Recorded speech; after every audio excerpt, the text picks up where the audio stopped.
اعوذ باللہ من الشیطان الرجیم بسم اللہ الرحمن الرحیم وواعدنا موسیٰ 30 لیلة واتممناها بعشر فتم میقات ربه 40 لیلة وقال موسیٰ لأخیہ ہارون اخلفنی فی قومی واصلح ولا تتبع سبیل المفسدین۔ ہم نے وعدہ کیا موسیٰ علیہ السلام سے 30 راتوں کا، اور ہم نے اس کی تکمیل کر دی مزید 10 راتوں کے ساتھ۔ فتم میقات ربہ 40 لیلہ، اور پورا ہو گیا ان کے پروردگار کا وعدہ 40 راتوں کا۔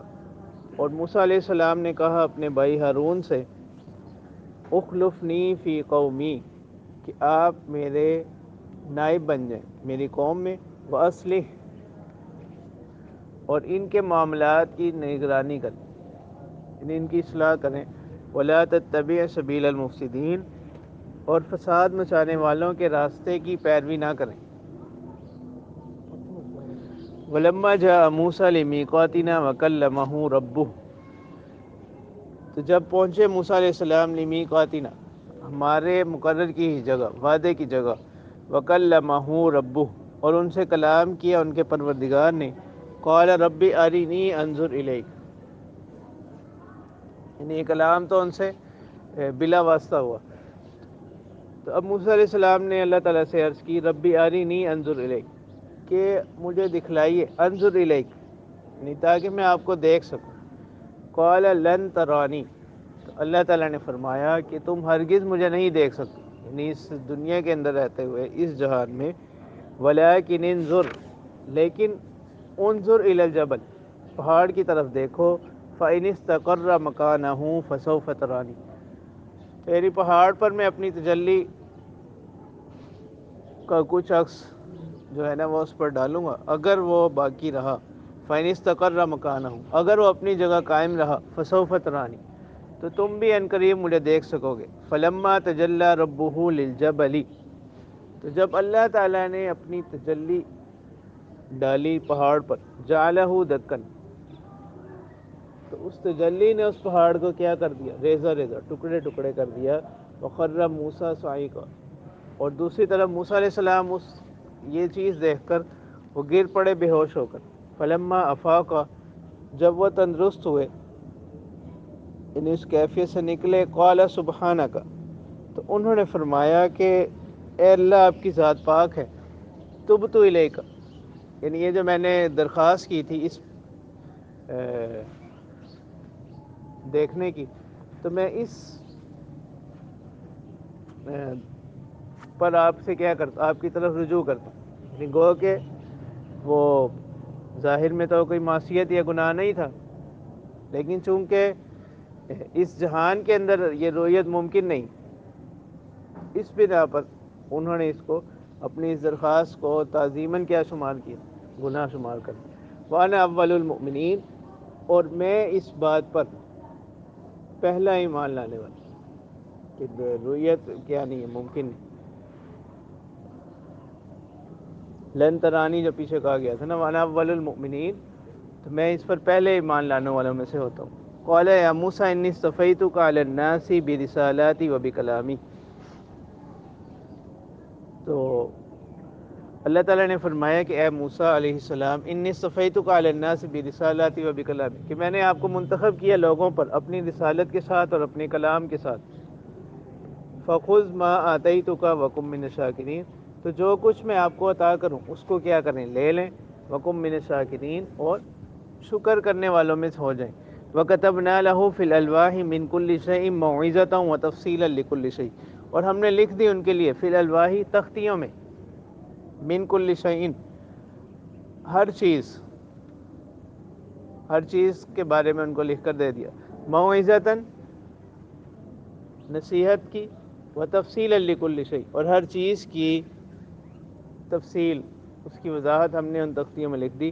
فخذھا بقوۃ، تو اللہ تعالیٰ نے فرمایا کہ فخذھا بقوۃ، یعنی اس کو پکڑے مضبوطی کے ساتھ، مطلب یہ کہ اس کو اپنے عمل میں لے آئیں، اس کی تعلیمات کو، اور اپنے خود عمل میں لانے کے ساتھ ساتھ وَأْمُرْ قَوْمَكَ يَأْخُذُوا بِأَحْسَنِهَا، اور اپنی قوم کو بھی حکم دیں کہ وہ اس کو لے، بِأَحْسَنِهَا کے دو معنی، یا تو اس کو بہتر طریقے سے کیا کر، اس کو اختیار کر، یا ان میں جو اوامر ہیں ان کو کیا کریں، اختیار کریں۔ سَأُرِيكُمْ دَارَ الْفَاسِقِينَ، ان قریب میں آپ کو دکھلا دوں گا گنہگاروں کے مکانات۔ سأصرف عن آیاتی الذین یتکبرون فی الارض بغیر الحق، میں پھیر دوں گا اپنی آیات سے ان لوگوں کو جو تکبر کرتے ہیں زمین میں ناحق۔ وَإِن يَرَوْا كُلَّ آیَةٍ لَا يُؤْمِنُوا بِهَا، اگر وہ تمام نشانیوں کو بھی دیکھ لیں پھر بھی وہ ایمان نہیں لائیں گے۔ وَإِن يَرَوْا سَبِيلَ الرُّشْدِ لَا يَتَّخِذُوهُ سَبِيلًا، اور اگر وہ دیکھیں ہدایت کا راستہ، خیر کا راستہ، لا يَتَّخِذُوهُ سَبِيلًا، تو وہ اس کو راستہ نہیں پکڑتے، یعنی اس راستے پر نہیں چلتے۔ وَإِن يَرَوْا سَبِيلَ الْغَيِّ، اور اگر وہ دیکھیں گمراہی کا راستہ، سرکشی کا راستہ، يَتَّخِذُوهُ سَبِيلًا، تو اس پر چلنے لگتے ہیں۔ ذَلِكَ بِأَنَّهُمْ كَذَّبُوا بِآيَاتِنَا وَكَانُوا عَنْهَا غَافِلِينَ، یہ سبب سے کہ انہوں نے ہماری آیات کو جھٹلایا اور وہ ان آیات سے کیا رہے، بے خبر رہے، غفلت میں رہے۔ والذین کذبوا بآیاتنا، اور وہ لوگ جنہوں نے ہماری آیات کی تکذیب کی، ولقاء الآخرۃ، اور آخرت کی ملاقات کی، حبطت اعمالہم، ان کے اعمال ضائع ہو گئے۔ هل یجزون الا ما كانوا یعملون، ان لوگوں کو انہی چیزوں کا بدلہ دیا جا رہا ہے جو وہ کیا کرتے تھے۔ تو اب یہاں سے جو سب سے پہلی آیت، وَوَعَدْنَا مُوسَىٰ، وعدہ یواعد مواعدتاً، باب مفعلہ سے، تو وعدنا یعنی اس سے معلوم ہوتا ہے اس لفظ سے کہ وعدہ جانبین سے ہوا۔ موسیٰ علیہ السلام کی طرف سے 30 راتوں کے اعتکاف کا، اور اللہ تعالیٰ کی طرف سے جو وعدہ ہوا وہ اس کی تکمیل پر کس کا، اعطائے تورات کا۔ تو یہ واقعہ ہے فرعون کے غرق ہو جانے کے بعد کا۔ تو اللہ تعالیٰ نے موسیٰ علیہ السلام کو بلوایا کوہ طور پر، تو یہ اسی کو یہاں پر کیا کیا جا ذکر کیا جا رہا ہے۔ تو یہ واقعہ یہاں پر بھی آتا ہے اور پہلے پارے میں بھی آتا ہے، سورۃ طٰہٰ میں بھی آتا ہے۔ تو اللہ تعالیٰ کی طرف سے ان کو یہ حکم ہوا کہ آپ یہاں آ کر قیام کریں اپنی قوم سے الگ ہو کر 30 راتیں، پھر اس پر مزید 10 راتوں کا کیا کر دیا گیا، اضافہ کر دیا گیا۔ بعض روایات جو کہ اگرچہ سند کے لحاظ سے کمزور ہیں، ان میں یہ بات آتی ہے کہ موسیٰ علیہ السلام نے جو 30 راتوں کا قیام کیا وہ دن کے وقت میں روزے سے رہتے، اور روزے کی حالت میں رہتے تھے۔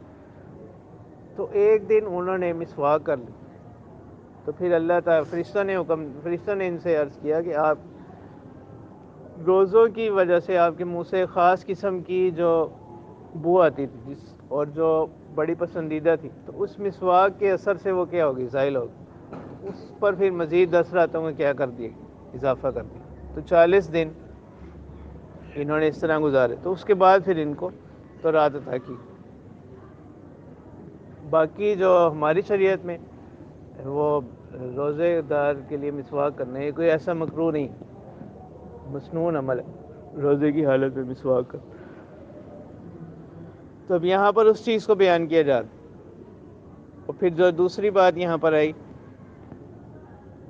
تو ایک تعلیمی نایا سے یہ حاصل ہو رہی ہے کہ جس وقت کوئی بڑا یا سربراہ کسی جگہ جائے تو وہ پیچھے اپنا کسی کو نگران بنا کر جائے، یا اپنا نائب وغیرہ کسی کو بنا کر جائے۔ ایک تو نایا سے یہ تعلیم ہوئی۔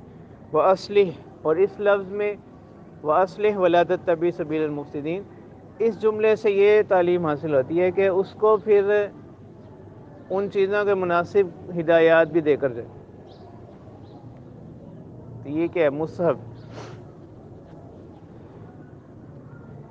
پھر جو اس سے اگلی آیت ہے 143، جس میں موسیٰ علیہ السلام نے اللہ تعالیٰ سے درخواست کی رؤیت کی، تو رؤیت باری تعالیٰ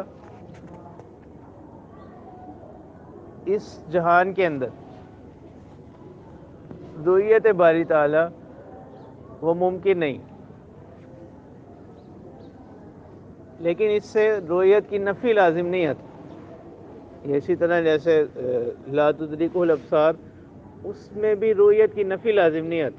اس میں نفی جو ہے اس جہان کے اندر رویت کی نفی لازم ہے، اور نہ ہی اس سے مطلق رویت کی نفی لازم نہیں آتی کہ کوئی اللہ تعالیٰ کو دیکھ ہی نہیں سکتا. جیسے بہت سی جو احادیث ہیں وہ اس پر دلالت کرتی ہیں کہ جنت کے اندر مومنین کو اللہ تعالیٰ کی رؤیت حاصل ہوگی. اور یہاں پر بھی اللہ تعالیٰ نے جو اس کے جواب کے لیے تعبیر اختیار فرمائی قرآن نے، وہ یہی ہے لن ترانی، یعنی تم مجھے نہیں دیکھ سکتے. یعنی رؤیت کی نفی مخاطب سے ہو رہی ہے. تو معنی کیا کہ اس جہان میں، اس دنیا میں نہیں دیکھ سکتے. اگر رؤیت باری تعالیٰ ممکن ہی نہ ہوتی تو پھر لن ارا کے الفاظ آتے.